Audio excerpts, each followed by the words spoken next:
दोस्तों, क्या आप भी मॉक टेस्ट देके डीमोटिवेट हो जाते हो? रोज 100 से 120 के बीच में ही स्कोर हो रहा है, बट कभी 130 क्रॉस होता ही नहीं है और एग्जाम के दिन लगता है कि ये कट ऑफ से पीछे छोड़ देगा। तो आज मैं आपको बताने वाला हूँ 5 ऐसे असली रीजन जिसके वजह से मॉक्स में मार्क्स ही नहीं इंक्रीज होते हैं और कैसे हम उन्हें फिक्स करके प्रीलिम्स 2025 में एक सेफ जोन में जा सकते हैं। इसी के साथ मैं अपना खुद का एक पर्सनल एक्सपीरियंस दूंगा कि मैंने कौन कौन सी ऐसी एक्टिविटी की जिसके वजह से मतलब हर टेस्ट में कुछ ना कुछ हल्की सी चेंजेस करनी पड़ती है जिसमें आपका मार्क्स इंक्रीज होने लग जाता है। होता क्या यूजुअली हम सबका मार्क्स 100 से 120 तक तो आ जाता है, मतलब किसी किसी का 120 आएगा, किसी किसी का 119 आएगा। तो वो टेंशन इस बात को लेके रहता है कि अगर मेरा इस बार एग्जाम नहीं निकला क्योंकि इतना कम आ रहा है, ओपन टेस्ट दे रहा हूँ, तो क्लासेस वालों का सबका स्कोर बहुत अच्छा आ रहा है बट मेरा भी स्कोर अच्छा नहीं आ रहा है, मेरे दोस्तों का अच्छा स्कोर आ रहा है। तो इस चक्कर में जब हम रियल परफॉर्मेंस का टाइम आता है एग्जाम के टाइम पे तो बहुत बड़ी गलती करते हैं। तो आज मैं उनके ऊपर ही बताऊंगा। सबसे पहली बात है कि थ्री फिक्स फार्मूला क्या है, कि आपको ये थ्री फिक्स फार्मूला हमेशा याद रखना है। और इसके बारे में मैंने डिटेल में लास्ट में समझाया भी है कि थ्री फिक्स कैसे फार्मूला ये काम करेगा। आपको एग्जाम में डेफिनेटली बस आपको जो चीजें मैं अभी इधर बता रहा हूँ बस आपको जाके टेस्ट सीरीज में वो अप्लाई करनी है। जैसे ही आप अप्लाई करोगे तो आपको खुद में खुद वो रिजल्ट दिखने लग जाएगा। ठीक है। तो देखिए, सबसे पहली चीज क्या है, मिस्टेक्स वन क्या करते हैं हम, रैंडम गेसिंग इंस्टेंट ऑफ एलिमिनेशन। मैंने हमेशा बताया और हमेशा सबको बोला भी हूँ कि एलिमिनेशन सबसे जरूरी होता है। तो एलिमिनेशन के लिए तो क्या करेंगे, करना चाहिए कि सबसे पहले आप फाइंड आउट करिए कि कैसे कैसे हम एलिमिनेशन के थ्रू पे आंसर निकाल सकते हैं। तो एलिमिनेशन को वर्क करने का एक ही तरीका होता है कि जैसे कि अभी UP triple S C PET का हुआ था, तो उसमें कोई एक कमिटी के बारे में या तो कुछ पूछा था कि ये सबमिट का थीम क्या है, एंटरप्रेन्योरशिप के ऊपर था शायद से। तो अब उसमें आप जाके देखोगे तो दो ऑप्शन थे जो उस क्वेश्चन से मैच होते हैं। बस आपको ये पता चल गया कि ये दो ऑप्शन है, बाकी दो तो है ही नहीं, बस वो दो में से आपको खेलना था। तो मैं बता रहा हूं आपको कि आपको अपना बेसिक नॉलेज मतलब एलिमिनेशन टेक्निक लगाना, ये नहीं कि अक्कड़ बक्कड़ बम्बे वो करना है। ठीक है। जब आप एलिमिनेशन के थ्रू पे करते हो ना तो आपके चांसेस बहुत ज्यादा हो जाते हैं करेक्ट होने की। तो यहाँ पे हमेशा ये याद रखना, नॉलेज मैटर करता है ना कि लक। कि मैंने 10 में से आंख बंद करके बी मार के आता हूँ, 2-3 तो सही हो जाएगा मगर नेगेटिव भी हो सकता है कि 10 के 10 गलत हो जाए। लेकिन आप एलिमिनेशन टेक्निक से करोगे कि हाँ मैंने ये कहीं सुना है, हाँ इसका ये हो सकता है, अगर आप इस लॉजिक से करते हो तो डेफिनेटली मार्क्स इंक्रीज होता है और उसमें कोई तकलीफ भी नहीं आती है। ठीक है। तो सबसे पहला ये है। अब थ्री फिक्स फॉर्मूला के एस एम, इसके बारे में हम लास्ट में बात करेंगे। मैं बताऊंगा अभी कि ये एलिमिनेशन टेक्निक्स किस तरीके से इवॉल्व होती है। मैंने एक ऑलरेडी अपने एक वीडियो में बता चुका हूं, आप जाके देख भी सकते हो कि कैसे कैसे एलिमिनेशन के थ्रू पे हम वर्क कर सकते हैं। ओके। मिस्टेक्स टू क्या है, only giving test, no analyzing them. मतलब हम हमेशा टेस्ट देते रहते हैं, एनालाइज करते ही नहीं है। एक चीज हमेशा याद रखना है, जो टेस्ट है ना, जो देते हैं जितने लोग, ये सिर्फ आपके टेस्ट का 50% होता है, रेस्ट 50% उसका एनालिसिस होता है। और मेरा पर्सनली सजेशन मांगोगे तो 40% सिर्फ आप टेस्ट दे रहे हो और 60% एनालिसिस होता है। मैं ऐसा क्यों बोल रहा हूँ, जब मैं टेस्ट देता था ना तो टेस्ट देने के बाद हमेशा मैं उसका एनालिसिस को प्रायोरिटी पे रखता था। अगर आप एनालिसिस को प्रायोरिटी पे रख ही नहीं रहे हो, सिर्फ टेस्ट दे रहे हो इसके लिए कि मेरा नंबर आ जाए, फॉर एग्जांपल के लिए आपने टेस्ट दिया, आपका 130 आ गया या 130 प्लस ही चले गया, मगर आपने अपनी गलती को एनालाइज ही नहीं किया। मैं इस चीज की गारंटी दे सकता हूँ, भले ही आपका 140 आए 130 आए, मगर रियल एग्जाम के टाइम पे ना वो मार्क्स आपका बहुत कम हो जाएगा। इवन आप क्वालिफाई भी नहीं हो पाते हो, और क्वालिफाई क्या, आप क्वालिफाई होने के मार्क्स से 10 से 15 हो जाएगा। बहुत सारे लोग ये मेरी बात से सहमत होंगे और वो जानते भी है। जो जानता होगा प्लीज कमेंट करना। ठीक है।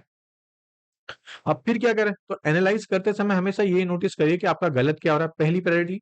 दूसरी प्रायोरिटी में जो गलत हो रहा है, स्पेसिफिकली जो गलत हो रहा है उसके नोट्स बनाइए।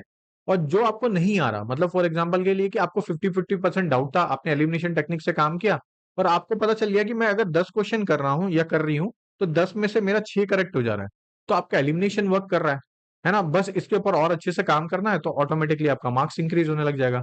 तो जब आपको पता चले कि एलिमिनेशन ऐसे वर्क करा, उसके भी नोट्स बनाइए कि मैंने इस टाइम पे ये चीजें यूज की थी। जैसे आपने कोई नोट्स बना लिया, फिर ब्रैकेट में लिखिए उसको कि मैंने इस तरीके से किया था जिसकी वजह से मेरा एलिमिनेशन वर्क कर गया। अगर आप इस तरीके से करते हो तो मार्क्स इंक्रीज होता है और आपकी अगली बार जब टेस्ट दोगे ना तो वो गलती और वो जो टेक्निक होती है वो आपके दिमाग में बैठेगी, तो नेक्स्ट टेस्ट में आप अप्लाई कर सकते हो। ओके। फिर मिस्टेक्स क्या, over reliance on coaching rank. कि अभी कहीं पे किसी ने ओपन टेस्ट ऑर्गेनाइज करवाया, वहां पे 1000 बच्चों ने एग्जाम दिया। अब एग्जाम देने के बाद आपने टेस्ट दे के आया और आपको लग रहा है कि आपका रैंक आया फॉर एग्जांपल 700। अब आप टेंशन में आ गए, भाई 1000 में से मेरा 700 आया, अब मैं क्या करूंगा? होता है ना, अगर ओपन टेस्ट में मेरे साथ भी होता था। मगर आपको देखिए एक चीज हमेशा फाइंड आउट करनी है कि आपकी जो गलती है सिर्फ वो फाइंड आउट करिए, ना कि हर चीज के ऊपर ध्यान देते रहिए कि मेरा ये भी हो रहा है, ये भी हो रहा है, ये भी हो रहा है। अगर आप गलती फाइंड आउट करके चलते तो वो सबसे ज्यादा इंपॉर्टेंट हो जाता है। तो फोकस ऑन एरर रिड्यूशन पर टेस्ट, हमेशा आपको एक ही फोकस रखना है कि जब भी मैं टेस्ट दे रहा हूँ, नेक्स्ट वाले टेस्ट में मेरा वो एरर कम हो जाए। जैसे कि इनकरेक्ट लिखा है, मेरे को वो नहीं दिखा, तो इस टेस्ट में गलत हुआ, लेकिन नेक्स्ट टेस्ट में मुझसे यही रिपीट ना हो। मैंने कोई वर्ड नहीं पढ़ा, मैंने कोई चीजें नहीं पढ़ी जिसकी वजह से गलती हो गई।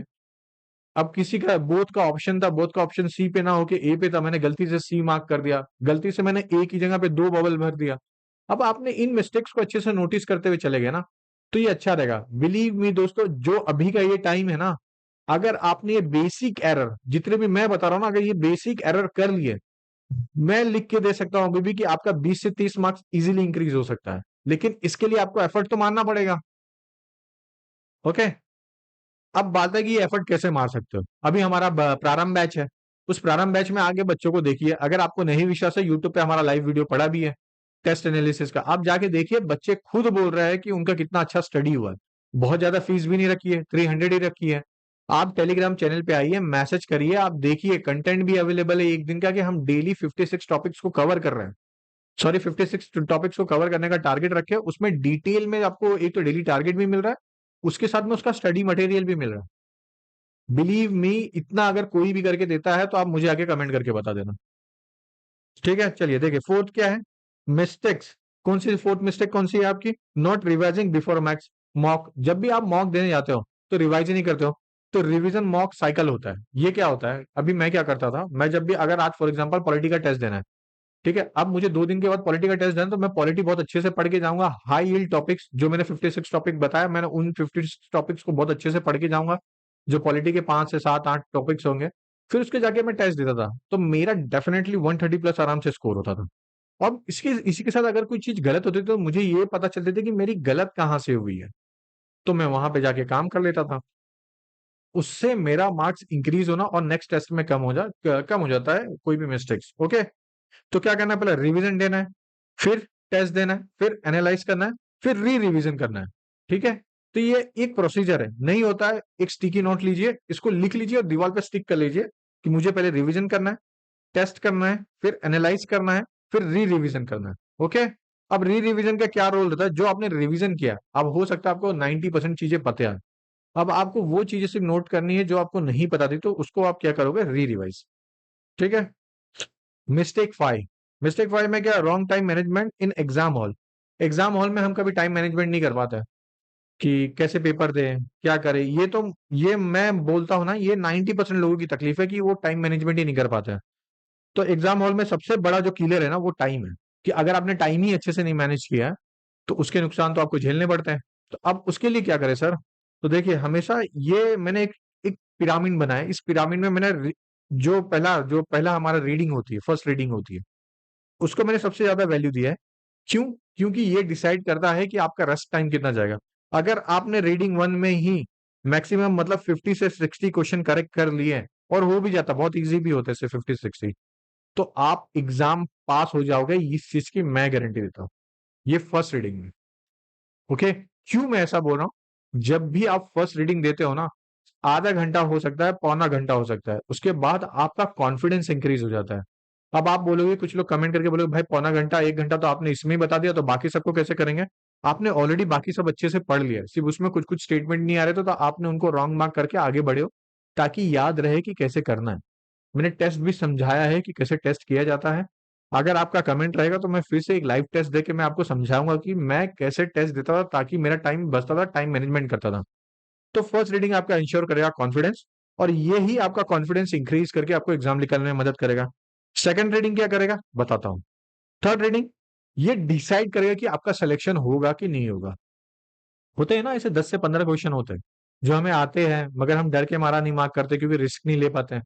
तो अब ये जो 10 से 15 क्वेश्चन होंगे ना, जो आप पे डिसाइड करेंगे सिलेक्शन, वो आपको देखना पड़ेगा कि कौन से ऐसे 10 से 15 क्वेश्चन है, और क्या मैं उस टाइम पे रिस्क ले सकता हूँ या ले सकती हूँ।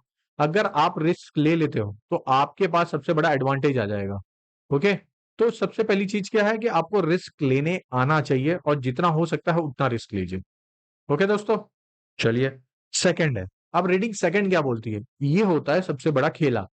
क्यों खेला होता है? क्योंकि यहाँ पे आपको खेलना है 50% 50% रूल। और 50% रूल क्या है? वो ये बोलता है कि आपको यहाँ पे एलिमिनेशन वर्क करनी है। इस एलिमिनेशन की वर्क के थ्रू पे ये हो सकता है कि आपने 10 क्वेश्चन अटेम्प्ट किया है तो मिनिमम 5 तो करेक्ट जाएंगे ही जाएंगे। ठीक है, तो ये क्या करता है? ये आपके मार्क्स को बूस्ट करता है।